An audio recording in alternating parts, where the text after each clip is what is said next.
Hello everyone! In today's video we're going to do something a little bit special. Over the last few years that I've been doing these lore videos, I've also done quite a bit of speculating on where they might take the story. We've done speculating on BlizzCon, on future expansions, on individual characters. So today we're going to take a look back at those videos, take a look back at what my mindset was at, what I thought that they could do with the characters, what I speculated about, and see what direction they took, if I was right, if I was wrong, give a little background information on all of it. That's what we're going to do. Wow. I'm sorry. That's what we're going to do today. So I hope it's going to be fun. The very first video that we're going to start off with, that is going to be one of my very first videos that I've ever created. So I hope you'll enjoy. Before we begin, let me tell you that this video is about lore. If you're not interested in lore, if you don't care about storyline and just want to see gameplay about beta, this is not the movie for you and you might as well turn it off right now. Fun fact, nobody gave a shit about my beta videos. One of the best videos that I made back then was like, how does AoE loot work, in which a random person asked me like, how does it work? So I killed a group of NPCs, clicked on my right mouse button, and bam, auto looting for you, baby. Beautiful videos.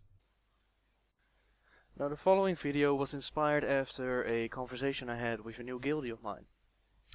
This guildie came from the realm Argent and it was about the topic of what's going to happen pre-launch of Mist of Pandaria or just before Mist of Pandaria. Now the thing that's going to happen is Terramore, the city of Jaina Proudmoore, is going to get destroyed. And a lot of Alliance players are raging about this because we're losing so many cities to the Horde, and the Horde, all it does is conquer, conquer, conquer. And yeah, they're not happy about it. Now about the discussion between Horde and Alliance, yeah, from a gaming perspective, I'm like, keep Terramore, man. If you want to blow it up, go ahead. But I do want something in return for it. I want the epic storyline that's been promised at BlizzCon. I want Varian Rin to be like, what, that's Jaina, that's my chick. Okay, guys, time to become the real Alliance that we've always meant to be. Gather the troops, become the hero of the Alliance, and let's kick some Horde ass. On the other... That's Jaina, that's my chick, man. Oh, personable. Adorable. other side, the storytelling line, the role-playing story behind it, the unfairness of Blizzard being biased against Horde and Alliance, or at least they're favoring the Horde. I don't know, man. I mean, I don't think I've read enough to make a fair judgment about if the Horde is taking over more land than the Alliance, or vice versa. What I do know is the last expansion that we had, Cataclysm, was focused on Thrall. As we all know, it was Thrall, his journey. But maybe Mist of Pandaria will offer the journey of Varian. You don't know. As I was saying, I don't care if they blow up Terramore if I get... Huh. Maybe Mr. Pandaria will offer the story of Varian. Good call. Yeah, that actually what happened. Varian went from the hate-mongering, murder all the hordes, to a more balanced king throughout the expansion. Which, funny enough, has Jaina go from the Peacekeeper to dismantle the horde, and I don't like them anymore. Good call. The storyline. Now another rumor is, and this is from, I got this from a video from Trade Chat, and the rumor is that Jaina would get white hair inside Mist of Pandaria. I've been doing a bit of research. There's rumor that it's an April joke, there's rumor that it's real. I'm not sure, but there is a new book that's coming out in August, and the book is called, let me look it up, it's called Tides of War. And on the cover of it you can see Jaina, bit blondish, bit whitish, semi-drowning in water, screaming in fury. Now what this implies is, of course, Terramore is surrounded by water. And what we know from BlizzCon is that the Horde and Alliance are going to engage in naval battle. And I can imagine Jaina being blown up, tossed away from her island, landing in the sea and screaming in agony because all her people just died. I can imagine that. Another rumor is that some guys have been taking out some of the files of the beta, and they went back to Alcatraz Island. Now, for those of you who don't know, Alcatraz Island is the island where King Varian Rin was once upon a time captured by the Defias Brotherhood in Order of Onyxia, where he, or at least part of him, was captured for many years until he returned to Stormwind. That's the bottom line. Now, the rumor is that Jaina is going to be captured, because how the hell are they going to capture Faramore if Jaina Proudmoore is there, because Jaina is almighty? She's going to be captured, put on that island, tortured, asked for questions, driven crazy by the Horde, by the Twilight Hammer even, and that's why she comes out all white hair and ready for revenge. That thumbnail, by the way, of Jaina captured. Best choice I ever made in my life. Best choice. Which I think is, go for it, Blizzard. Make her that crazy person. Make her Sylvanas times 10.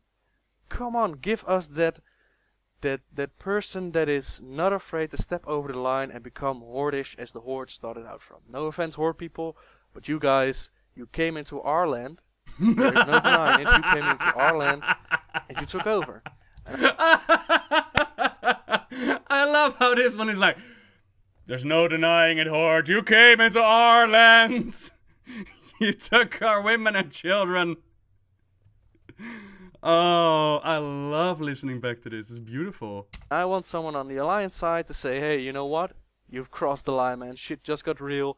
You're all going to die. And Jaina comes out, white hair, screaming, elemental pets around her, ravaging everything. I want that, but yeah, probably not. Actually, not too far off, to be honest. Like, we know now that furthermore, Jaina wasn't almighty, right? We now know, I want to move my mouse cursor, by the way, so you don't see it.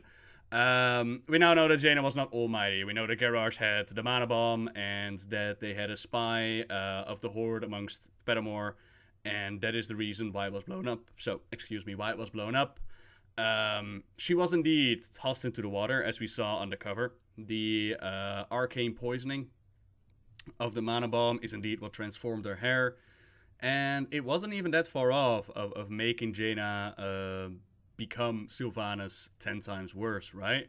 We had her in the novel Warcraft itself, where she gathered the elementals and where she was ready to flood Orgrimmar, and only because Kalik and Thrall were able to talk some sense into her did that never happen. So not even that far off. Despite me thinking like, nah, that will never happen. Because you gotta imagine that at this point in time, all we had from Jaina was her crying in game, right? We had her crying in Wrath of the Lich King. We had her crying over her father's death. We had her constantly trying to keep the peace and not doing anything at all. So imagine what kind of a jump it was to actually see Jaina go into action and see her pushed like that. It was so cool to see. So cool. So what is fact and what is fiction?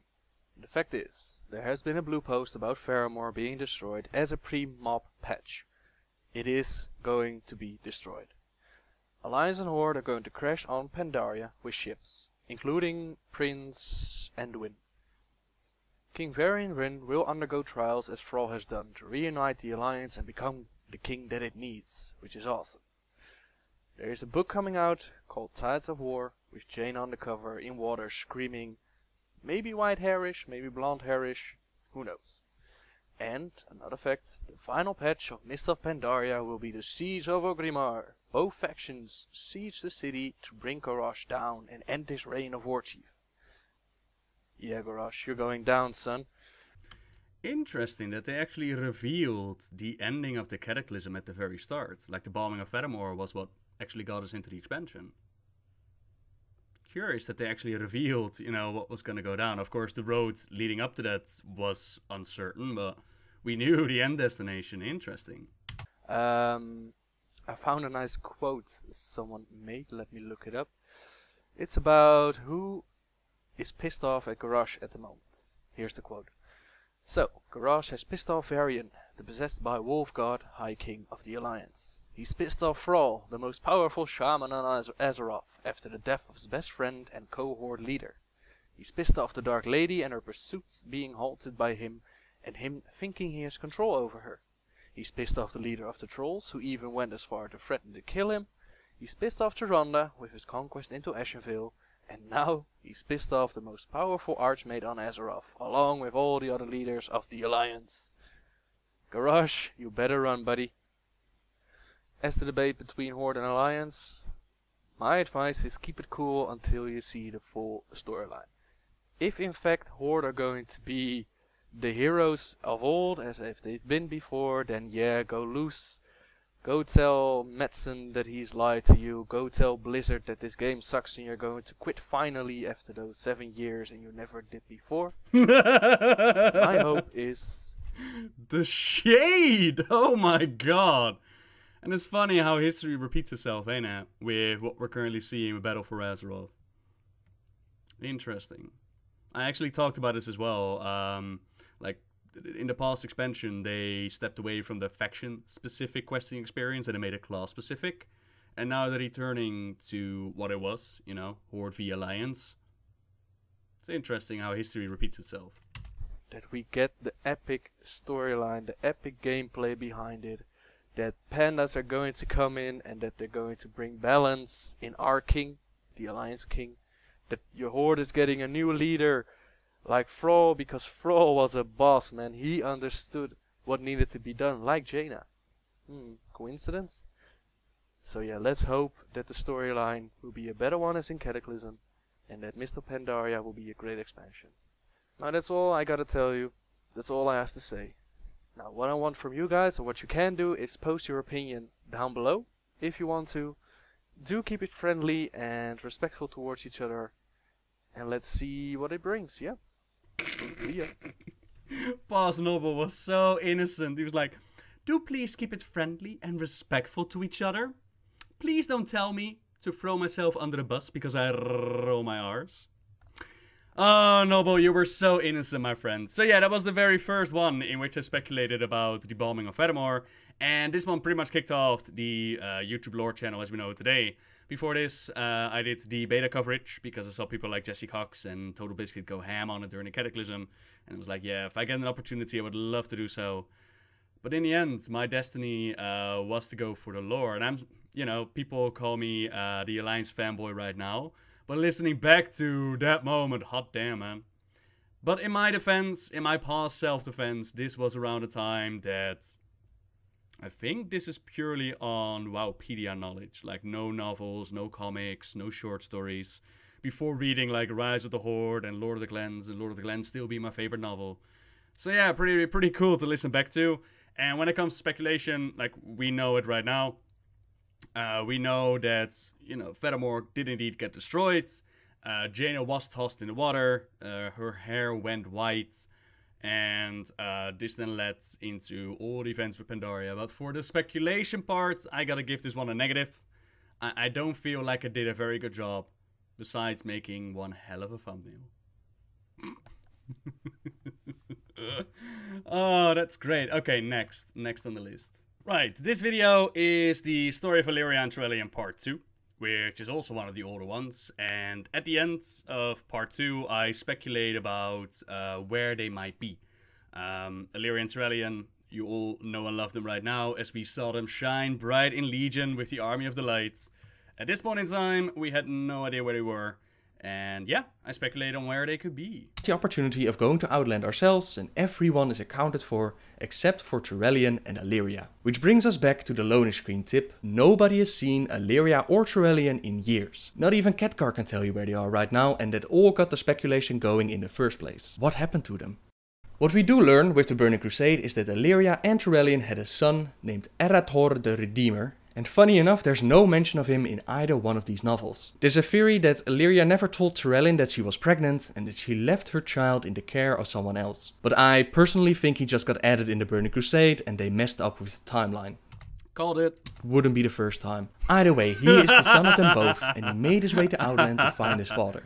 He tells you the following. I was only an infant when my father was deployed to this wasteland. All that I have ever known of him is what others have told me. Do your dreams change? Mine do not. I have one dream. A crimson skyline envelops me as legion numbering beyond comprehension battle in the distance. I kneel before the body of a man, presumably my father, and weep. As he is gasping for air, his body crushed, he whispers something. Despite every effort, I am unable to hear what he's trying to tell me. This next bit is all speculation, so don't take this as set in stone. So this dream, the Legion, Crimson Sky, Outland full of rifts to different worlds. If I had to make a guess, I would say that Alleria and Trellian made their way to a different planet to take the battle to the Burning Legion. Something I expect that we will do as well, possibly in the next expansion. It could also mean that they will return to Outland and that they will revamp the old world and let the story play out on that area. But I personally prefer the first option of traveling through space to new planets. Would be so much cooler. Now, side note, by the way, I believe that this video I'll put in like the year that I made this and around what expansion. I'll put it in the corner in post-production. I believe that this video was made around the Mr. Pandaria era.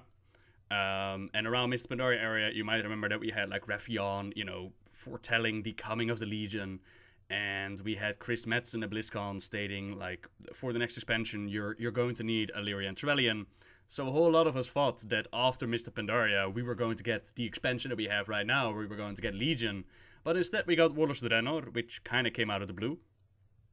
Some connected to the Warcraft movie releasing and Blizzard wanting to get people familiar with the Warcraft movie universe. I mean, I can definitely see why people think that. But now with Legion, you know, we see Alleria and Trellian, and like my prediction said, them going to different worlds, taking a battle to the Legion, wasn't as far-fetched.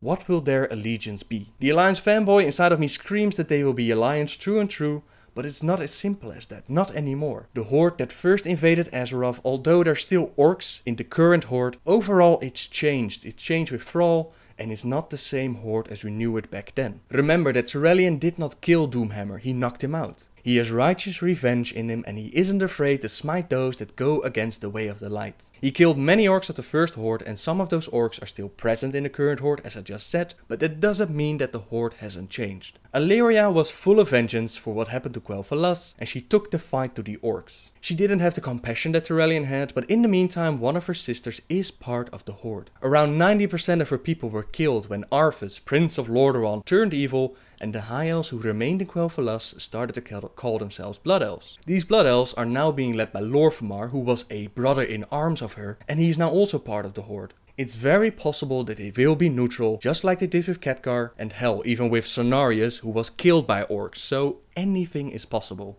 What I find way cool though, that we did indeed see them as neutral. And yeah, considering Alleria's a Legion, I'm actually surprised that we haven't seen that full Windrunner reunion quite yet. We have Verisa talking with Alleria on the ship and informing her about what happened with Sylvanas, but the actual reunion with Sylvanas herself has not taken place yet. I wonder if we're actually going to see that in game. I sure hope so. People have been wanting a full, proper Windrunner reunion for many, many years. I hope that that's still going to play out.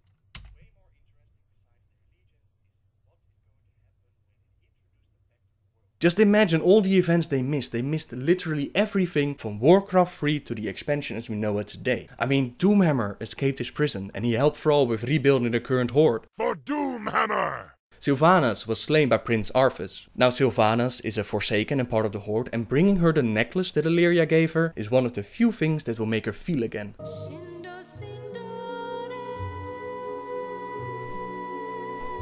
Verisa, her husband Ronan, got killed with the bombing of Faramore. Burning Legion was pushed back, Thrall teamed up with the Aspects, Garrosh came to power, Deathwing been defeated. Every single event they missed out on it, so how will they respond? It's like defrosting a caveman and I can't wait to find out how they'll be introduced and what the reaction is going to be. You would almost imagine that if they look upon the mess that we made of the world, that they will just turn around and go back to wherever they came from.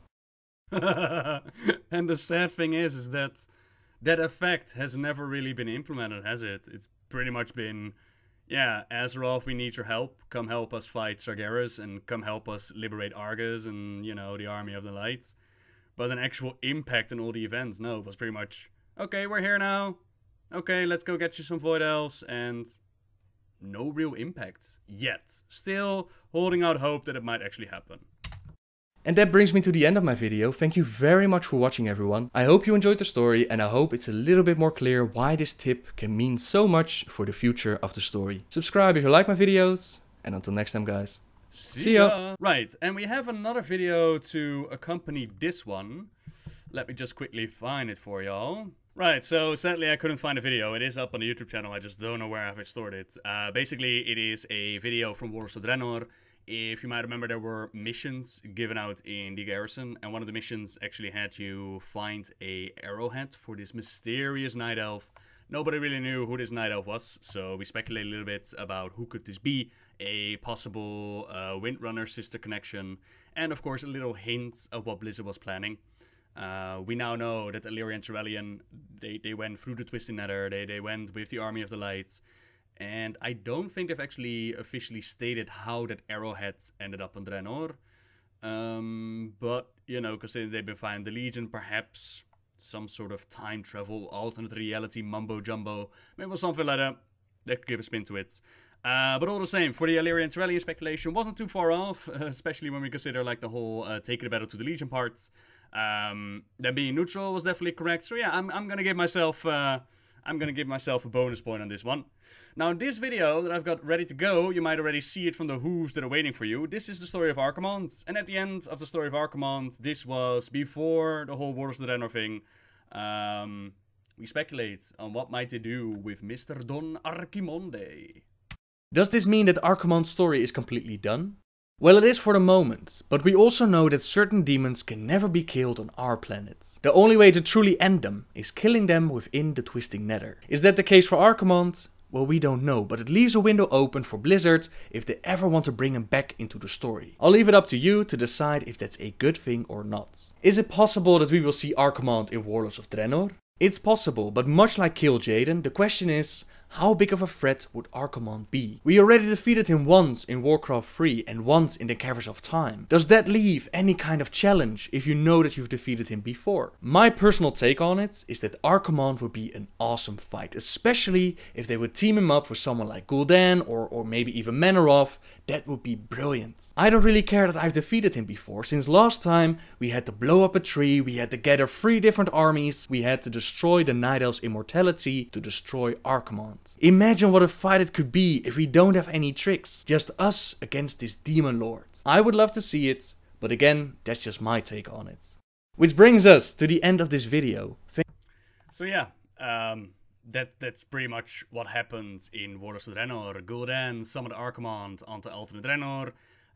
No tricks, just us mano a mano. We did have the support of wow, what was she called? Ural. We had the support of Duratan, and weird ass reason Gromash Hellscream as well. But yeah, that was Draenor for you. Not the best time for storytelling, surprisingly.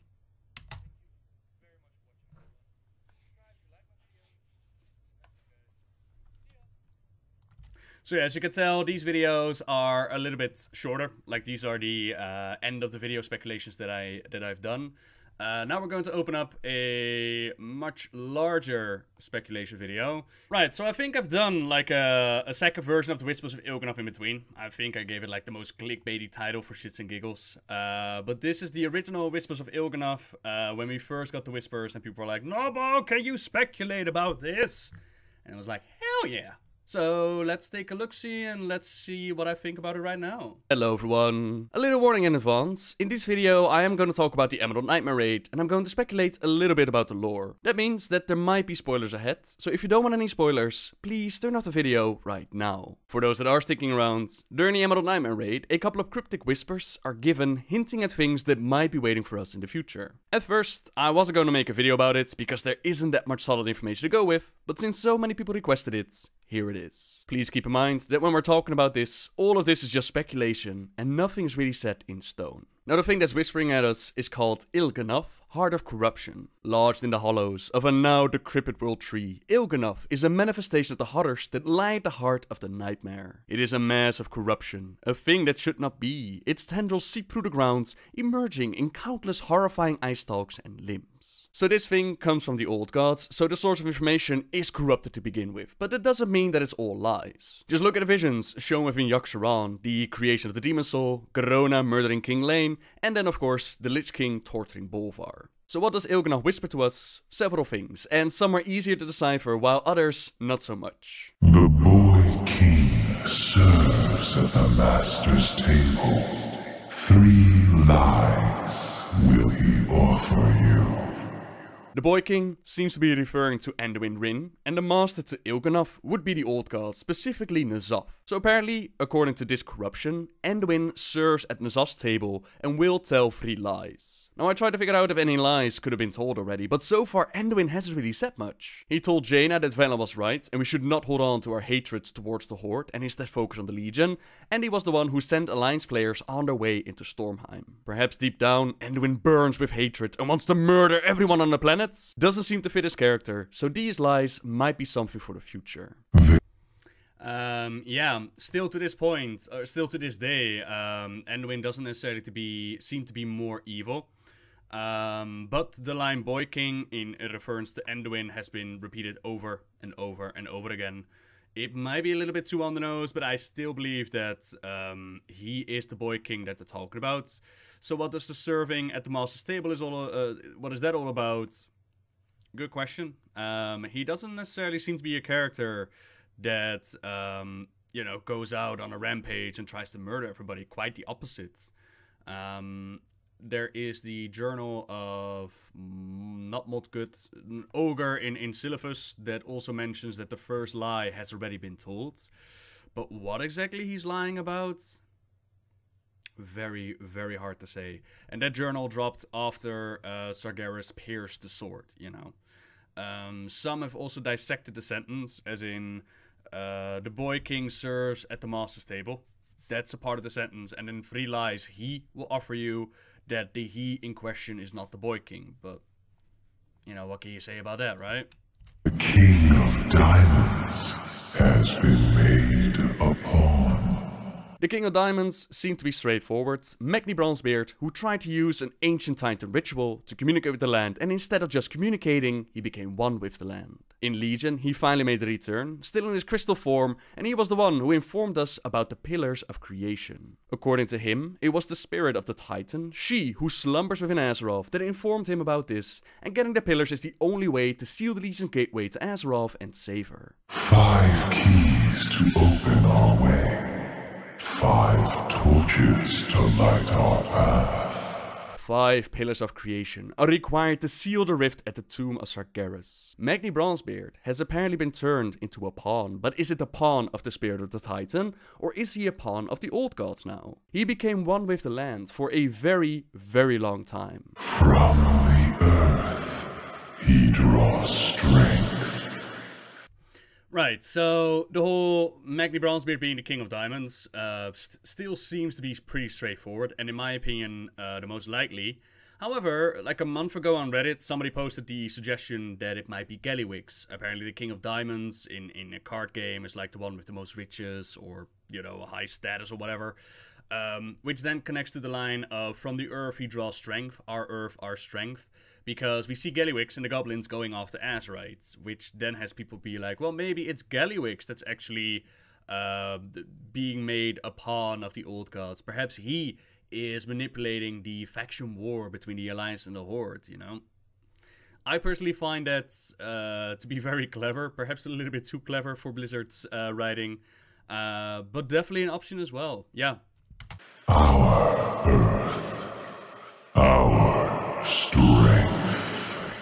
So it seems that by trying to stop this Legion invasion, we're actually opening the way of another threat. The old gods are imprisoned beneath the world, and we're the ones gathering the keys to open their way. The Lord of Ravens will turn the key.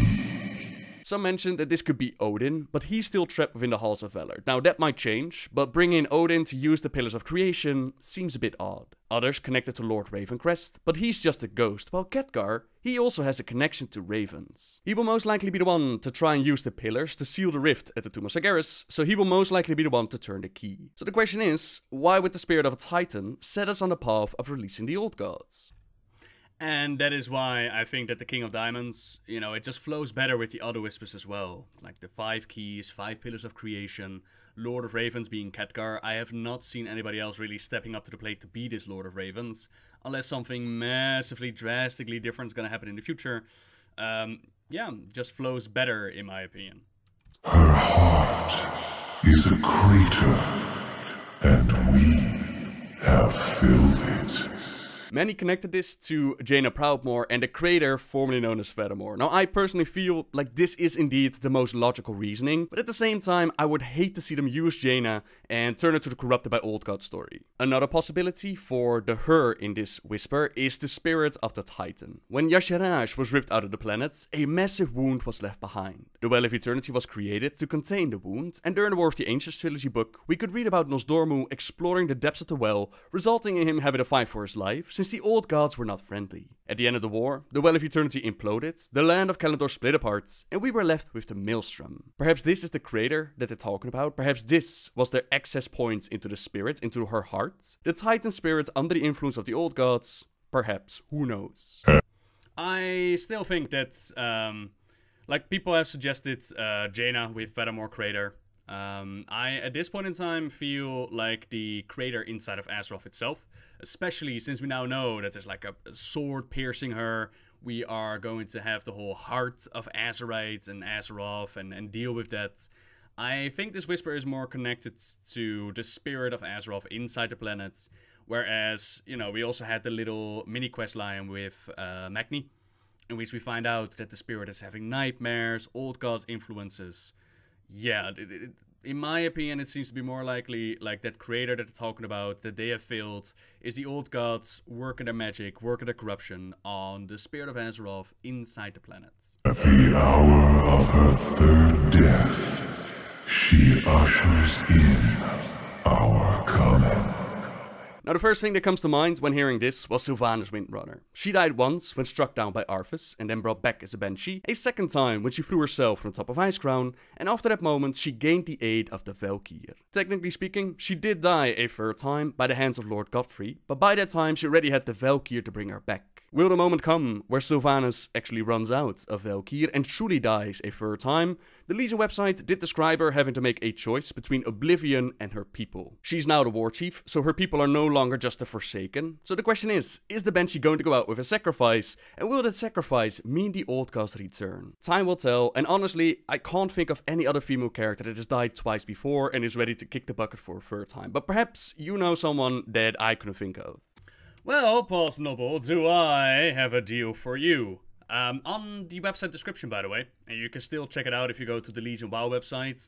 I'd recommend to check out the description of Sylvanas and Anduin, as both have a story description that never really played out. Anduin was supposed to learn more about the price of war, and Sylvanas was supposed to learn more about what I just talked about, you know, making a choice between eternal damnation and her people. It could be that this is actually a storyline they're going to play with in Battle for Azeroth, could still be a thing. And when it comes to at the hour of her third death, what's interesting is that later down the line, seemingly out of the blue, we have Alleria Windrunner in Stormwind. You can click on her, you can walk around with her, and she'll tell you, or Trellian to be specific, that she feels like she already died twice. I believe when she lost Arator and when she left Azeroth behind to join the Army of the Light. Anyway, she feels like she died twice, so that could be the she that's talking about the hour of her third death, and connecting that to the audio drama, where we don't necessarily read, we hear about Illyria trading for the void and seeing these visions. Some are truth, some are outright lies, or only half-truths. She actually sees herself taking care of N'Zoth and then sitting on his throne. I wonder if anything from that audio drama is actually going to play a part. Imagine Alleria losing control because she loses somebody like Trellian. We have Arator in the previous speculations who had a dream about his father dying. And whatever he did, he wouldn't get any other dream. He saw his father dying, and no matter what he tried, he couldn't prevent it. Imagine Alleria, who held on to her family, the love for her family, to master the void, who already somewhat lost control as she visited the Sunwell. Imagine her losing somebody like Trellian. What kind of effect would that have on her as a character? Would she lose complete control of the void? Would she become an unwilling tool to bring about the old gods and set them free from their prisons? Is she the one in the journal that is leading people, sheep, I believe they call them, sheep over the cliff, while she's laughing and falling off a cliff into darkness? If I had to give a she to this voice line now, a she to this whisper, I would say Alleria Windrunner. N'Zoth, I journey to Ny'alotha. Ah, good old Ny'alotha. So happy to see you make a return. It's not like the puzzle box of Yogg-Saron has already made enough victims. Now for those that are hearing about this for the first time, Ny'alotha is something mentioned by an item that you can get with archaeology called the puzzle box of Yogg-Saron. Using the item will let you hear a whisper, and a whole bunch of people have tried to figure out if you could do more with it, perhaps actually open it. From the box itself, we learned that Ny'alotha is a city of old, terrible, unnumbered crimes. In the land of Ny'alotha, there is only sleep. In the sleeping city of Ny'alotha walk only mad things. Now we can add that this being, this corruption within the Emerald Nightmare, upon being expelled, now journeys to Ny'alotha. And then there's the old god Y'Shaarj. You will rest in Ny'alotha. So we can be pretty certain that Ny'alotha is connected to the old gods, and it might also give the reason to another whisper. To find him, drown yourself in the circle of stars. For the longest time, people have been connecting the puzzle box of Yogg-Saron to something beneath the water, since it also mentions that the fish know all the secrets, they know the cold, they know the dark, and at the bottom of the ocean, even light must die. In the sunken city, he lays dreaming, and the stars sweep chill currents that make men shiver in the dark. Now I have no idea where in-game you could drown yourself in a circle of stars. Some have connected this to the Nighthold raid, where there is an Astromancer fight, but I personally feel like it's hinting at something to come. Ny'alotha could make for a very interesting raid, if all of these whispers are truly hinting at the coming of the old gods, or perhaps... Right, gonna stop you right there, Noble. On Reddit, a few months ago now, a couple of people checked out the, I believe was like the Shaman Order Hall, like near the Maelstrom. And if you look up, it seems to be something like a circle of stars. That could be a potential area that they could use in these whispers. But I still agree with Paul's self. I think it's still something to come. Imagine like an entrance into like Ny'alotha, a raid or something like that. Perhaps they'll actually use the location from the Shaman Order Hall, but I think it's still something to come. Time will tell. Just the coming of the Zoth. Then having the city of Ny'alotha makes a lot of sense. And considering all these creepy whispers, I think could be really cool. And that's what I personally think is the message behind these whispers. Yes, the Legion is a big threat, but there's more out there in the form of the Void Lords, while Azeroth itself also has corruption to deal with. This might also give an explanation as to why the Old Gods seem to be working with the Legion. From the Chronicles, it's pretty clear that Sargeras could wipe out the Old Gods in an instant if he shows up, but perhaps that's never been their goal. Perhaps they counted on the children of the Titans, corrupted by the curse of flesh, to fall for their schemes and collect the pillars of creation. Pillars once used to help shape the planet, pillars powerful enough to seal the rift at the Tomb of Sargeras, pillars capable of releasing them from their prison. Can you imagine playing on Azeroth during the Black Empire days, everything corrupted and tainted, whispers assaulting your mind, Kafraxi and Akir and all kinds of beings, Ny'alotha and a whole messed up reality to explore, while also exploring islands like Haltaras and Tel Abim and the other side of Azeroth. Like I said at the start, this is pure speculation. For all I know, we'll never see this come to be, or perhaps it's going to take place in Legion itself. I have no idea, but it's always fun to speculate. Let me know what you think of the whispers. I'm sure that together we can come up with some great things. And with that, I'm going to end this video. Thank you. Right then, so those were the whispers of Iligan. And yeah, a couple of people also asked me on Twitch, like, have these whispers been explained now? Do we know what's going on? And the thing with these whispers is that they are so vague and so multiple interpretational. As in, you can give multiple interpretations to each single line. That it's going to be very difficult, even when all is said and done, to say like, oh yeah, the whisper meant this and the whisper meant that. So have they been answered by now? Maybe. Maybe it is Alleria that's gonna get her third death. Maybe it is Magni that's been corrupted. Maybe Anduin is the Boy King and is serving at the Master's table. But yeah, like I said, the whispers are so vague that, which I also think is the plan, right? Like they can do whatever they want right now and then be sitting back later on and be like, oh yeah, we whispered that with Iligan. Yeah, that was exactly the plan that we had in mind. But I guess we'll just have to wait. Right, so to wrap up this video, I got one last video that I really want to show you. This one, well, let's first play the video and then we'll talk about it. This one was in combination with Nixium, who invited me to join him on this project. Let's show the video. Listen, Nixium. Gen Greymane is already a pussy-whipped dog in the king's service, so it's only a matter of time before he stabs Varian in the back and establishes a great Worgen empire that will rule Azeroth. Then, since everybody loves Murlocs, the Murloc tribes beneath the ocean will rise up and do battle with him and his armies. And there you have it. Gosh, Mukluk, if you're gonna theory craft the next WoW expansion, it at least needs to be something cool. Blizzard isn't gonna make something retarded like that.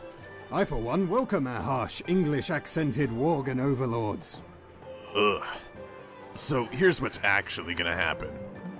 Ever since the disappearance of Wu Ping and Stormwind, he's been secretly saving up his gold to realize his dream of building a biological preserve in Ungoro Crater. In the next expansion, he'll open this to the public, allowing us to see real living dinosaurs up close and personal. However, some fat guy will kill the power, releasing all the spooky dinosaurs who we must fight in order to survive. Yeah. And how is that not stupid? Who would even be the final boss of that expansion? Jeff Goldblum? Duh.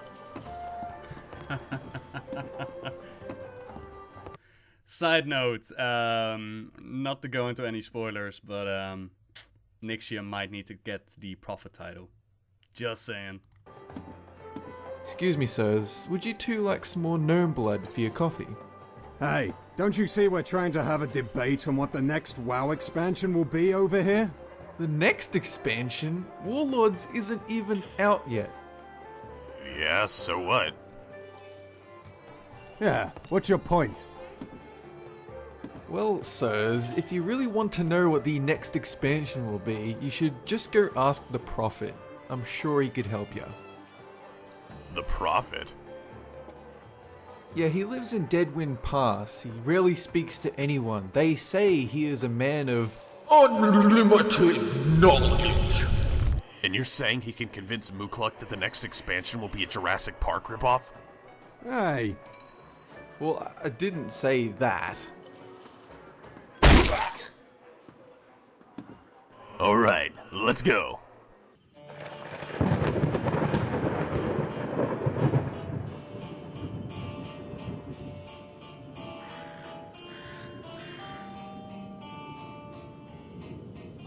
Wow, what a nice place.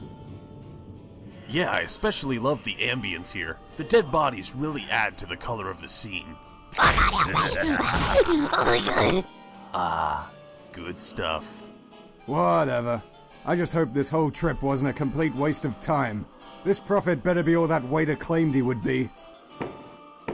Well, I guess we'll find out. Maybe he can tell me if my childhood dream will one day become a reality. Yeah? What would that be? To be a butterfly. Alright.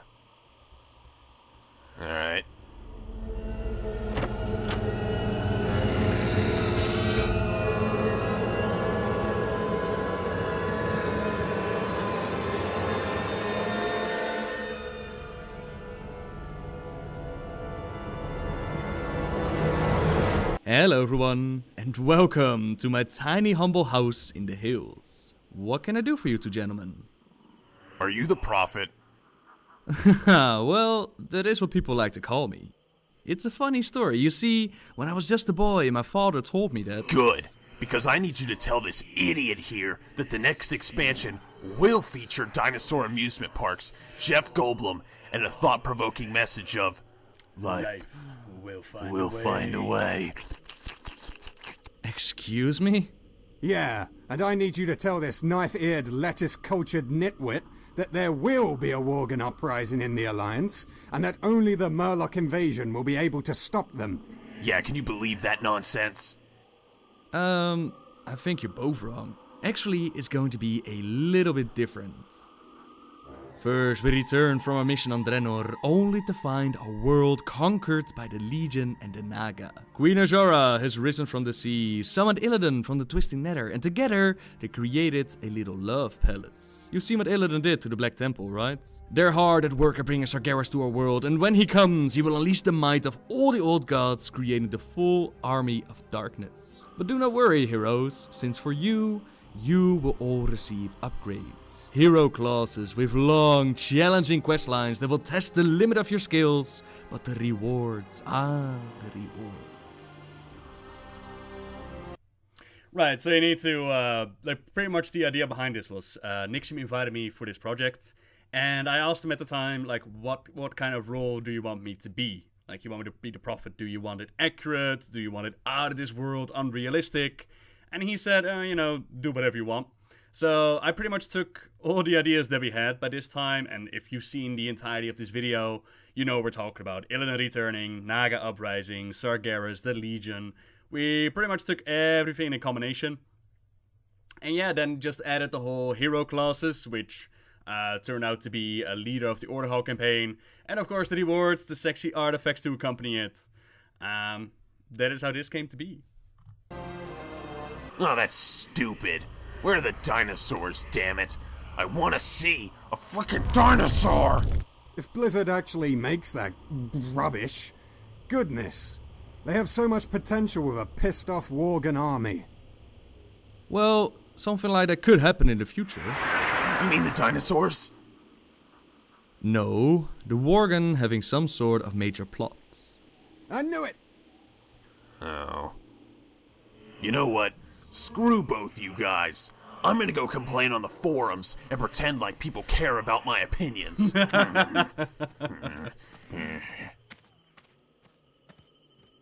And you're sure there's going to be no Murloc invasion from the sea? No. No. Right, alright. So with that video, ladies and gentlemen, we are going to wrap up this one, since I imagine it's going to be quite lengthy.